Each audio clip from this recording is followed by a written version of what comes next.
Thanks for being with us. We sure do appreciate it. Tell us a little bit about your growth there at the Times, at Epoch Times. It's been huge and honestly kind of unexpected because in our eyes we're just doing kind of just normal journalism, but go figure, there's a big market for that these days. Yeah, I wonder why. Yeah. Does anybody know what it is? That's the, when they're, I hope that when people hear and read you guys, they know that it is the way it's supposed to be and the way it used to be many years ago. Yeah, we get a lot of comments like that. People say that we're how they remember news, when they were kids and such. People do see it, I think.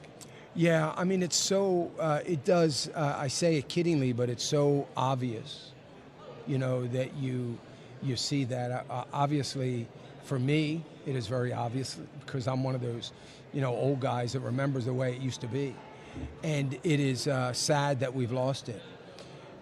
What do we do to get those that are lost in the other kinds of news? Well, how do we get them over? How do we get them to hear the truth? Well, our stance at Epoch Times is, you don't need to twist the facts to make a point. That if your objective is truth, and our slogan is truth and tradition, if your objective is truth, you don't need to twist things around to portray that. Really what happens is if you just state the truth in its full context and you show people what really happened in the full context of what happened, naturally it's going to expose what is untrue. And really I think this is why a lot of the big media have been attacking us, a lot of the legacy news outlets have been attacking us, because our statements of truth really expose a lot of false narratives that they've been pushing. And really, what a lot of news is these days is just advocacy journalism. It starts with their thesis or their conclusion, and they just pin facts onto it. Yeah, it's ideologically driven.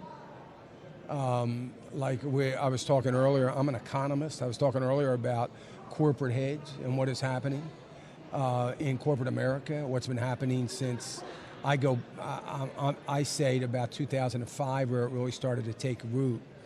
And what has happened. So it's hard to, when you have corporate America and you have news media that doesn't care about ratings, corporate America that doesn't care about profits or adding value to their bottom line, which is their task as a CFO and a CEO to answer to their board, hey, what have you done for our stockholders lately? And they don't care. They don't care because it's all about ideology. And so it's a very different world in which we live. And at the same time, for somebody like you, it's easy, it should be easy for other people to see, oh my gosh,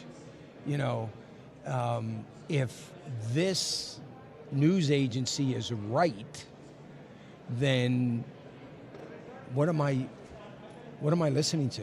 What am I watching? Well, and what I find too is that sometimes you just have to state the facts and stick with them.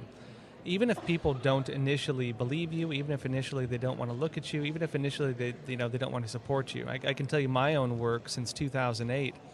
I've been investigating and exposing the Chinese Communist Party's United Front, which is how they subvert political systems, businesses, colleges, academics, journalists, you name it.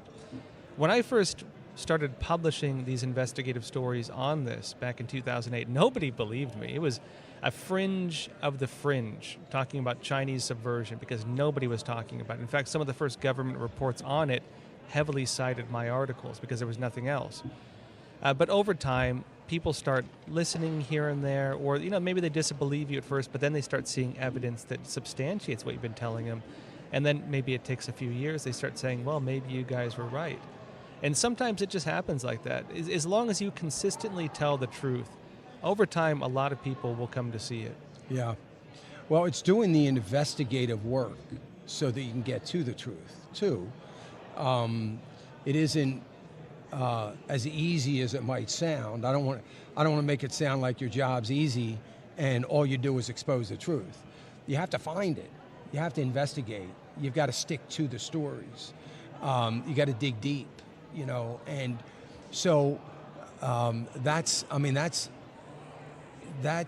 in and of itself a very, very innovative thing in the news, sad to say. Well, this is what happens in the news industry. A story breaks. Typically, a lot of the mainstream news outlets, New York Times or Washington Post, get the pre-release story, and then they write a story that shapes the narrative. And typically, every article after that just follows that narrative.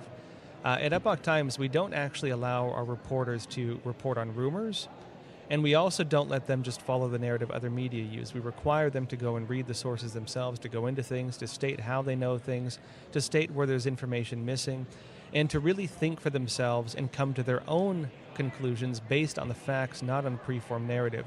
And so people oftentimes, when they read our paper, they see that our narrative, if you want to call it that, is very different from what other media are portraying.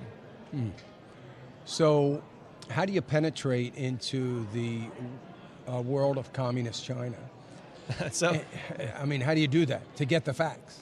So we've been blacklisted from the get-go. Actually, in 2000, when Epoch Times started, we actually had a Chinese office. They were all arrested. Our editor spent 10 years in prison, and he was tortured.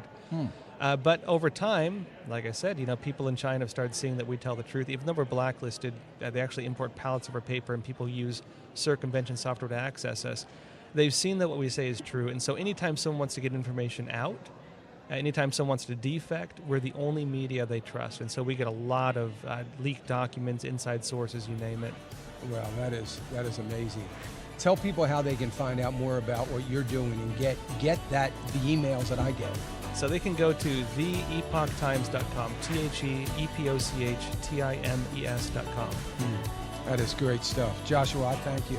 I appreciate what you're doing and what you're trying, as you are trying to expose the truth around every corner, particularly when it comes to communist China. It's going to be very important to our future.